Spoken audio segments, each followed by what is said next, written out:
राहुल गांधीखौ साजा फोसावनाय आरो एमपिनिफ्राय डिसक्वालिफाइड खालामनाय लोगो लोगो कांग्रेस दोलोआ हादर नाङैनो खुद्रिसारनाया सोलिगासिनो।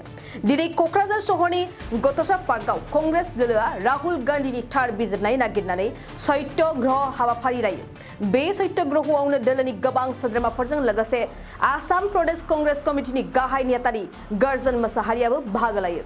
बिथाङा खौरांगिरिनि सिगाङाव बुंदों, राहुल गांधीखौ बीजेपीआ फाव फान्दायनानै जेलाव सोनो नाजादों। राहुल गांधीया सरकारनि हेंथायै बाथ्रा बुंनायनि थाखायनो बीजेपीआ दायनिगिरि खालामदों होननानै गोख्रों रावजों अजद खालामो बिथां गर्जन मोसाहारिया। बिथारावनो गासै बिटिआर बासिनि बे बड'सा निउज, बड'लेण्ड बुब्लि आरो नियमिया आरो गोबां प्राइभेट इउटिउबारफोरनि नायगिरि बिथांमोननिसिम कांग्रेस आसाम प्रदेश कांग्रेस कमिटिनि गाहाय नेहाथारि जानानै आरो क'क्राझार जिल्ला डिस्ट्रिक्ट कांग्रेसनि जानानै आं बयनिसिमबो खुलुमनायखौ जासिग्रोबाय। दिनैनि बे गोथार रबिबारनि सानाव जोङो नैबे गान्धी थामहिनबा क'क्राझारनि चिल्ड्रेन पार्कआव जोङो बेनिखायनो मोनसे सत्यग्रह मोनसे धरना लादों। बे लानायनि खारनानो जाहैबाय मैया दाखालिसो 23 तारिखआव जे राहुल गांधी लकसभानि मेम्बार राहुल गांधीनि एगेन्स्टै जे पार्लियामेन्ट सेक्रेटारिया बिथांखौ बरखास्त खालामनाय, बिथांखौ पार्लियामेन्टनि मेम्बारशिपनिफ्राय दाननानै होनाय आरो बिथांखौ भाषण होहोयै बे गोबां नाटक दिनैहाय बिजेपि सरकारा जे राहुल गांधीनि एगेन्स्ट खालामदों, बेनि असिलायै जोङो बावहाय मोनसे धरना कार्यसुचि खालामदों। दा बेनो जाहैबाय जे थांनाय 2019 मायथाइयाव राहुल गांधीया कर्नाटकनि मोनसे इलेक्शन केम्पेइनावहाय ओरैबायदि भाषण होदोंमोन। भाषणा बेनो जे बै समावहाय गुजरातनि माखासे गेदेर गेदेर बिजनेसमेन आरो जों बयबो मिथिगौ जोंनि आथिखालनि दा then prime minister of this country Narendra Modi Damodar Das बिथाङाबो गुजरातनि।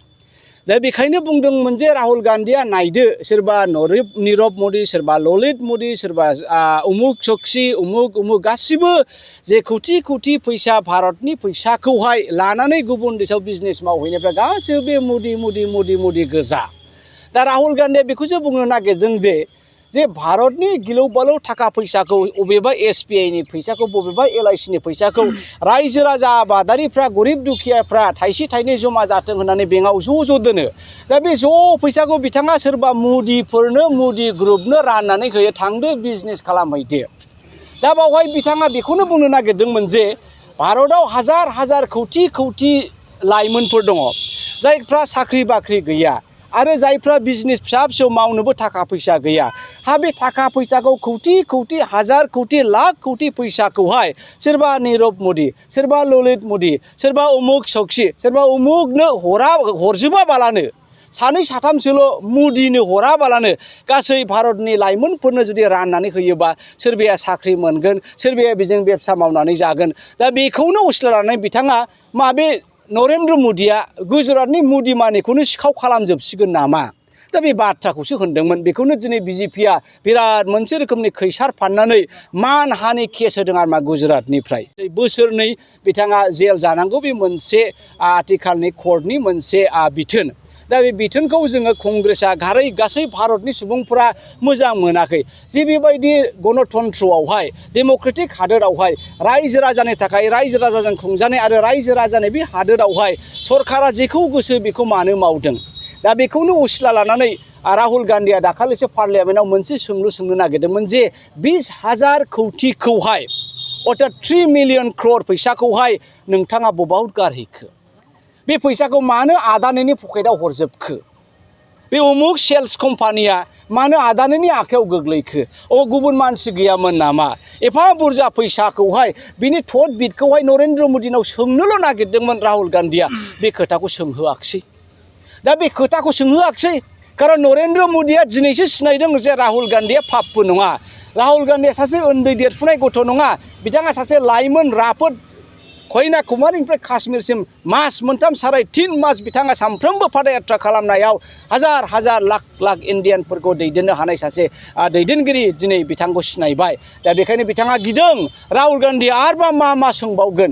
बे 20,000 करोड़खौ नोंथाङा सोरनो हरखो, मानो हरखो? माबा हिसाब दङ नामा बेंकआव? दा बेफोरबायदि हिसाबखौ बिनायाव नरेन्द्र मदिया लाजिनांदों।